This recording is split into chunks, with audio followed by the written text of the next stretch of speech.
Kalunos-lunos ang sinapit ng 11 buwang gulang na sanggol mula sa kanyang ama. Patay ang bata matapos umanong takpan ng unan at upuan ng kanyang tatay.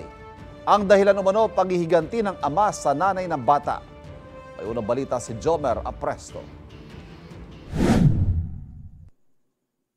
Namatay sa kamay ng kanyang sariling ama ang 11 buwang gulang na sanggol sa Taguig City. Ang ugat umano ng krimen, selos. Ayon sa pulisya, nagkaroon ng pagtatalo ang dalawa hanggang sa magkasakitan kaya umalis muna ang nanay ng sanggol. Nag-text itong lalaki doon sa babae na kapag hindi ka bumalik, papatayin ko itong bata. Makalipas ang ilang oras, nabalitaan na lang daw ng babae na patay na ang kanyang bunsong anak. Ang nangyari, tinakpan niya ng unan. After niya takpan ng unan, inupuan niya pa yung bata hanggang sa mamatay. Matapos ang krimen, nagpakamatay rin ang lalaki.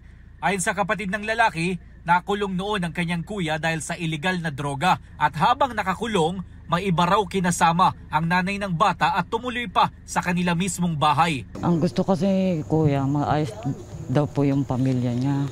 Sabi daw, may jowa po daw yung babae. Tumanggi namang humarap sa kamera ang nanay ng bata pero itinanggi niya ang paratang sa kanya. Ilang beses na raw nagbanta ang lalaki na papatayin ang kanilang anak pero hindi niya ito pinansin sa pag-aakalang hindi ito kayang gawin ng lalaki. Sa ngayon, inaalam ng pulisya kung gumamit ba ng iligal na droga ang lalaki bago mangyari ang insidente. Ayon sa barangay, nasa drug watch list nila ang lalaki. Ito ang unang balita, Jomer Apresto para sa GMA Integrated News.